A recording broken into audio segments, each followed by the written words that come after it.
ሰላም ጤና ይስጥልን በመላው ዓለም የምትገኙ የተወደዳችሁ የሮሃ ቲቪ ተከታታዮች የሰኔ 20 2018 ዓ.ም የረፋድ ዜናዎችን ይዘንላችሁ ቀርበናል። አፋብን በወሎና ሸዋ ቀጠናዎች ባደረጋቸው ተጋድሎዎች ከፍተኛ ድል ሲያስመዘግብ አገዛዙ ንጹሃንን መጨፍጨፉ እንደቀጠለ ነው። ዝርዝር ግንባር መረጃዎችን ይዘናል። ህወሓት አዲስ ያወጣውን ህግ አስመልክቶ የቀረቡበትን ክሶች ውድቅ አድርጓል። ማንንም አንሰማም ብሏል። ፋኖ ከህወሓትና ከኤርትራ ጋር ተጣምሮ እያጠቃን ነው ያሉት የብልጽግናው ጀነራል ለጦርነቱ ሚሳኤል እንደሚጠቀሙ ተናግሯል። ታላቸው አሜሪካ በኢራን ላይ ጥቃት መፈጸሟን ስትገልጽ ኢራን በበኩሉ ያጸፋ ምላሽ መስጠቷን ገልጻለች። አድማጭ ተመልካቾቻችን አብራችሁ ልትቆዩ ከፈቀዳችሁ እነዚህ መረጃዎች በዝርዝር የምናሰማችሁ ይሆናል። የሮሃ ቲቪ ወቅታዊና ሀቀኛ መረጃዎች እንዲደርሷችሁ ቻናሉን ሰብስክራይብ፣ ላይክ እና ሼር በማድረግ አሁኑኑ ቤተሰብ ይሁኑ።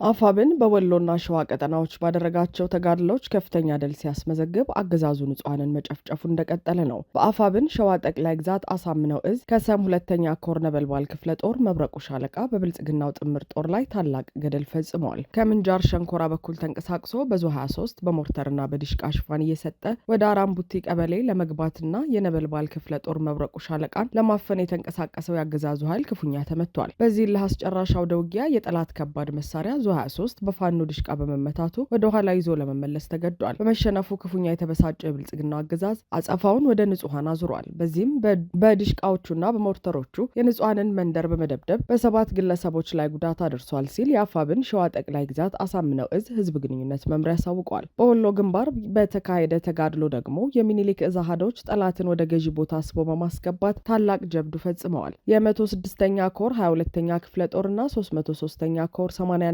ክፍለ ጦር በጥምረት ሰኔ 19 2018 ዓ.ም ከጀግኖች መፍለቂያ መቄት ምድር ጠላትን ሲወቁ ውለዋል። የአገዛዙ ሰራዊት በመድፍ ታግዞ ጠዋት 12 ሰዓት ውጊያ የጀመረ ሲሆን እስከ ቀኑ 8 ሰዓት በዘለቀው አውደ ውጊያ በርካታው የጠላት ጥምር ሰራዊት ሙትና ቁስለኛ ተደርገዋል። በመከላከያ ሰራዊት ሚሊሻና ፖሊስ ታግዞ ወደ ሞት ቦታ የገሰገሰው የኦህዴድና ብአዴን ቅጥረኛ ሰራዊት በመቄት ወረዳ ተራራዎች ላይ ሲደመሰስ ገሚሱ ቁስለኛ ተደርጓል። በሲሲጊ ባህና መኳትና በወቄጣ ሜዳና ተራራዎች ባልሞ ተኳሽ ፋኖች ሲነጠፉ ውሏል። ጠላት ሰራዊት በበኩሉ የመቄትን ዛፍና ምድር በመድፍና ሞርተር 82 ሲደበድብ ውሏል። በዚህም የብልጽግናን የአማራን ህዝብ የማጥፋት ግስጋሴ ከ11 ጊዜ በላይ የመድፍ ቅንቡላና 15 የሞርተር ቅንቡላ ሲወረውር የዋለው አገዛዙ በበርካታ የአርሶ አደር ንብረቶችና ዛፎች ጭምር ውድመት አድርሷል። በዚያው ውጊያ 17 ያገዛዙ ጦር ሲደመሰስ 31 ቁስለኛ ሆኗል። በተመሳሳይ በዚሁ በወሎ ግንባር በሚኒሊክ እዝ 35ኛ የጊራና ባለሽርጡ ክፍለ ጦር አርበኞች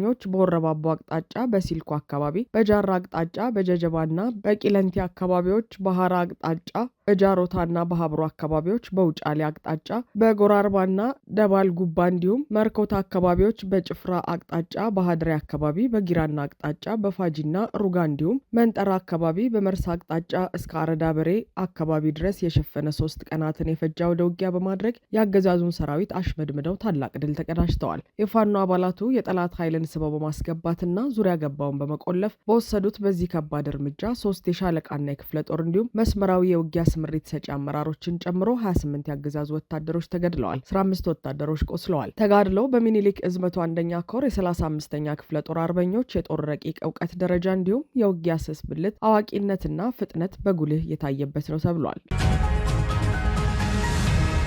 ፋኖ ከህወሓትና ከኤርትራ ጋር ተጣምሮ እያጠቃን ያሉት የብልጽግናው ጀነራል ለጦርነቱ ሚሳኤል እንደሚጠቀሙ ተናገሩ። ከሰሞኑ የብልጽግናው አገዛዝ በሁሉም መስክ ከፍተኛ የሆነ የጦርነት ቅስቀሳና ዝግጅት እያደረገ መሆኑ ታይቷል። መሬት ላይ ጦሩን ወደ ትግራይ አዋሳኝ አካባቢዎች በከፍተኛ ሁኔታ እያስጠጋ ሲሆን፣ በሚዲያ ደግሞ ጀነራሎቹንና ቅጥረኛ ፖለቲከኞቹን አሰማርቶ ቅስቀሳ እያደረገ ነው። ሰሞኑን ጌታቸው ረዳ ሚዲያውን ሁሉ የተቆጣጠሩበትም ዋናው ምክንያት ይኸው ነው። በተጨማሪም የብልጽግና ጀነራሎች በሚዲያ መጥተው ለጦርነት እየተዘጋጁ መሆኑን እየተናገሩ ነው። አለምሸት ደግፈ የተባሉት የብርሃኑ ጁላ አማካሪ ጀነራል ለውጊያው እየተዘጋጀን ነው ሲሉ ተሰምተዋል። ያውም በሚሳኤል ጭምር ለመዋጋት ተዘጋጅተናል በማለት ነው የተናገሩት። የራሳቸውን ህዝብ በድሮንና ከባድ መሳሪያ ሲደበድቡ የኖሩት እኚህ ጀነራሎች ይህ አልበቃቸው ብሎ በሚሳኤል ከተማዎችንና ህዝቡን ሊያወድሙ መዘጋጀታቸውን ይፋ አድርገዋል። እንዲሁም ፋኖ ከህወሓትና ከኤርትራ ጋር ተጣምሮ ሊወጋን ነው ሲሉ አቤቱታቸውን አሰምተዋል። ያሸነፉ ሲመስላቸው አማራን አጠገባችን እንዳትደ ሳትደርስ ወደ አዲስ አበባ እንዳትገባ መንግስቱ የኦሮሞ መንግስት ነው የሚሉት የብልጽግና ሰዎች ስጋት ሲያንዣብብባቸው ደግሞ ኢትዮጵያን እየጠሩ አማራን ድረስልን ይላሉ። ጀነራል አለምሸትም በዚህ ንግግራቸው ፋኖ በዓላማ ከማይመስለው ህወሓትና ኦሮሚያን መገንጠል ከሚፈልገው ኦነግ ጋር እየሰራ ነው ሲሉ የአማራን ህዝብ ልብ ይሰርቅልኛል ያሉትን ንግግር አድርገዋል። ሆኖም አሁን ያለው የአማራ ትግል መሪ ፋኖ ትግሉን በራሱ የሚመራ እንደ ብአዴን በጥገኝነት የማይታማ የአማራን መሰረታዊ ጥያቄዎች የማይዘነጋ በመሆኑ ህዝቡን ከፋኖ መለጠል አይቻልም። እኛ እንደ ወታደር ማድረግ ያለብንን ማድረግ ይኖርብናል። የታወቀ ነው። እንደ ወታደሮች ካለብን ሁኔታ አንጻር ለስራው መዘጋጀት ይጠይቀናል። ዘመኑ የሚጠይቀው ጦርነት ከዘመኑ ቴክኖሎጂ ጋር የዘመነ ሄደበት ሁኔታ ነው ያለው። ከዚህ ጋር አብሮ መሄድ ይጠይቀናል። በድሮ አይነት የሰራዊት ግንባታ መቀጠል አንችልም። አዲስ ከመጣው የድሮን ጸረ ድሮን ወዘተ ሚሳኤል ከነዚህ ቴክኖሎጂዎች ጋር በይበልጥ መተዋወቅና በእነዚህ ሊቃጣብን የሚችለውን ጥቃት ደግሞ መመከት መቻል ይኖርብናል። ህወሓት አዲስ ያወጣውን ህግ አስመልክቶ የቀረቡበትን ክሶች ውድቅ አደረገ። ህወሓት የዓለም አቀፉን የሰብአዊ መብት ተሟጋች የሂውማን ራይትስ ዎችን ምክርና ወቀሳ ውድቅ አድርጓል። ሂውማን ራይትስ ዎች በቅርቡ ባወጣው መግለጫ ህወሓት አዲስ የደነገገውን ደንብ እንዲሽር ጠይቆ ነበር። ዓለም አቀፉ ድርጅት ጥያቄውን ያቀረበው ደንቡ ዜጎችን በጦርነት እንዲካፈሉ የሚያስገድድ ነው በማለት ነበር። የህወሓት ቃል አቀባይ መግለጫውን መሬት ላይ ያለውን እውነታ ያላገናዘበ በማለት አጣጥለውታል። የትግራይ ባለስልጣናት በአስገዳጅ ሁኔታ ወጣቶችን ለጦርነት እንዲመለመሉና ህዝባዊ ወያነ ሓርነት ትግራይን የሚቃወሙ እንዲቀጡ የሚያዝ ነው የተባለውን ከሰሞኑ በአወዛጋቢነቱ ሲነሳ የቆየውን አዋጅ የክልሉ ባለስልጣናት በአስቸኳይ እንዲሰርዙት ሲል ሂውማን ራይትስ ዎች ከሰሞኑ ባወጣው ይፋዊ መግለጫ ጠይቋል። ለሰብአዊ መብት መጠበቅ የሚሟገተው ዓለም አቀፋዊ ተቋሙ ከ3 ቀናት በፊት ባወጣው መግለጫ እንዳመለከተው ህወሓት ይህን አዋጅ ያወጣው የብልጽግናው መንግስት የሾመውን የክልሉ ጊዜያዊ አስተዳደርን ከስልጣን ካነሳ በኋላ ነው። ሰብአዊ ተቋሙ ህወሓት ያወጣን አዲሱን አዋጅ የኤርትራ መንግስት የሀገራዊ አገልግሎት ግዴታ ብሎ ወጣቶቹን ለአስገዳጅ ወታደራዊ ምልመላ ከሚጠቀሙ ህግ ጋር ተመሳሳይ ብሎታል። የሂውማን ራይትስ ዎች አፍሪካ ቅርንጫፍ ምክትል ዳይሬክተር ላቲሺያ ባድር የትግራይ ተወላጅ ወጣቶች ለ2 ዓመታት ተካሂዶ በነበረው ጦርነት አስከፊ ዋጋ መክፈላቸውን አስታውሰው የክልሉ ባለስልጣናት አሁንም በክልሉ የነገሰውን ውጥረት ተከትሎ ሲቪል ዜጎች የውትድርና አገልግሎት እንዲሰለጥኑና ይህን የተቃወሙ እንዲቀጡ የሚያደርገው ህግ ሊሰረዝ የሚገባ ነው ብለዋል። በጉዳዩ ላይ ለዶቼ ቬለ አስተያየት የሰጡት የህወሓት ቃል አቀባይ አቶ ሚካኤል አስገዶም ግን በመግለጫው የተጋነነና መሬት ላይ ያለውን እውነታ ያላገናዘበ ብለዋል። እንደ ትግራይ የህልውና አደጋ ተጋርጦብን ያለን ብሔር ነን ያሉት አቶ ሚካኤል የሚደረገውን የጦርነት ዝግጅት እንደ ብሔር ሊመጣብን የተዘጋጀውን አደጋ ለመቀልበስ የሚደረግ ሲሉ ማብራሪያቸውን ሰጥተዋል። በብዙ የተተቸውና ሰብአዊ መብቶችን የሚደፈጥጥ ነው የተባለውና የህወሓት ባለስልጣናት እንዲረቅ ያደረጉት አዋጅ ላይ ማብራሪያቸውን የሰጡት አቶ ሚካኤል አዋጁ የወጣው ሰው ለመግደልና ለማፈን አይደለም በማለት አዲስ የተዋቀረ ያሉት የክልሉ መንግስት ህጋዊነት ለማስፈን ያወጣው እንደሆነ ገልጸዋል። የትግራይ ህዝብ ህልውናና ደህንነትን ለማረጋገጥ የትግራይ ብሔራዊ ክልላዊ መንግስት ያወጣው አዋጅ በሚል ርዕስ የተዘጋጀው አዋጁ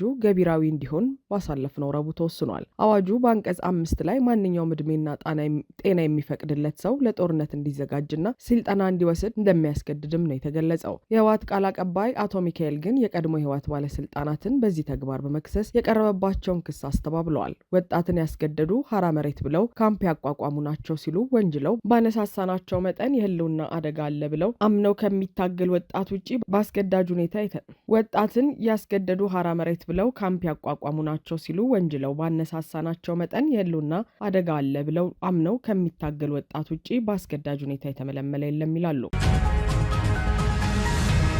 አሜሪካ በኢራን ላይ ጥቃት መፈጸሟን ስትገልጽ ኢራን በበኩሉ ያጸፋ ምላሽ መስጠቷን ገለጸ። ኢራን በሆርሙዝ ወሽመጥ ባልተፈቀደ መስመር ሲጓዝ ነበር ያለችውን መርከብ ከመታች በኋላ የአሜሪካ ጦር ኢራን ውስጥ ጥቃት መፈጸሙን ሲገልጽ፣ ኢራን ደግሞ በምላሹ የአሜሪካ ይዞታዎችን ማጥቃቷን አስታውቃለች። የአሜሪካ ጦር ሰራዊት ማዕከላዊ እዝ አርብ ዕለት በኢራን የሚሳይልና የድሮን ማከማቻ እንዲሁም የባህር ጠረፏን በምትቆጣጠርባቸው የራዳር ማዕከላት ላይ ጥቃት መፈጸሙን አስታውቋል። እርምጃው በሆርሙዝ ወሽመጥ መዘጋት ለረጅም ጊዜ ቆመው የነበሩ መርከቦችን የማስወጣት ስራ እንዲቆም ላደረገውና ኢራን በአንድ የጭነት መርከብ ላይ ሐሙስ ዕለት ለፈጸመችው ጥቃት ምላሽ መሆኑ ተገልጿል። ኢራን ግን የጭነት መርከቡ የተመታው ወሳኙን የባህር መተላለፊያ ለማቋረጥ ባልተፈቀደ መስመር በመጓዙ ምክንያት መሆኑን ገልጿል። ኢራን ግን የጭነት መርከቡ የተመታው ወሳኙን የባህር መተላለፊያ ለማቋረጥ ባልተፈቀደ መስመር በመጓዙ ምክንያት መሆኑን ገልጻለች። የአሜሪካ ማዕከላዊ እዝ ኢራን ላይ የፈጸመውን ጥቃት ኃይለኛ ምላሽ ሲል ገልጾታል። የኢራን ኃይሎች በጭነት መርከብ ላይ የፈጸሙት ተቀባይነት የሌለው ጥቃት በግልጽ የተኩስ አቁሙን የሚጥስ ነው ብሏል ባወጣው መግለጫ። በተጨማሪም በወሳኙ ዓለም አቀፍ የንግድ መስመር በኩል የሚተላለፉት መርከቦች ቁጥር እየጨመረ ባለበት ጊዜ የኢራን አደገኛ የባህር ኃይል እንቅስቃሴን የሚያደናቅፍ ነው ብሏል። ወታደራዊ እዙ እንዳለው የአሜሪካ ጦር በሆርሙዝ በኩል የሚተላለፉ የንግድ መርከቦች በሰላም እንዲያልፉ የሚያስችል ድጋፍ ማድረጉን ይቀጥላል። የኢራን እስላማዊ አብዮታዊ ዘብ ባወጣው መግለጫ አሜሪካ መርከቦች በሆርሙዝ ላይ ከተፈቀደው መስመር ውጪ መጓዛቸውንና የተለያዩ ምክንያቶችን በማቅረብ በሀገሪቱ የባህር ዳርቻዎች ላይ የአየር ጥቃት ፈጽማለች ብሏል። አብዮታዊ ዘቡ ዝርዝር መረጃ ሳይሰጥ ለተፈጸመው ጥቃት በአካባቢው በሚገኙ የአሜሪካ ይዞታዎች ላይ የአጸፋ እርምጃ መውሰዱን አስታውቋል። ቢቢሲ በጉዳዩ ላይ ከአሜሪካ መከላከያ መስሪያ ቤት መልስ ለማግኘት ጥያቄ አቅርበዋል። በተጨማሪም ጥቃቱ የሚደገም ከሆነ ምላሻችን ከአሁኑ የበለጠ ይሆናል ሲል የኢራን አብዮታዊ ዘብ አስጠንቅቋል። ለወራት ተዘግቶ የቆየውን የሆርሙዝ ወሽመጥ በአሜሪካና በኢራን መካከል ስምምነት ላይ ከተደረሰ በኋላ ተከፍቶ መርከቦቹ ከአካባቢው መውጣት ጀምረዋል። አድማጭ ተመልካቾቻችን የሰዓቱ የሮሃ ቲቪ ዜናዎች የተከታተላችኋቸውን ይመስሉ ነበር። አብራችሁ ስለነበራችሁ ከልብ እናመሰግናለን። ሰላም።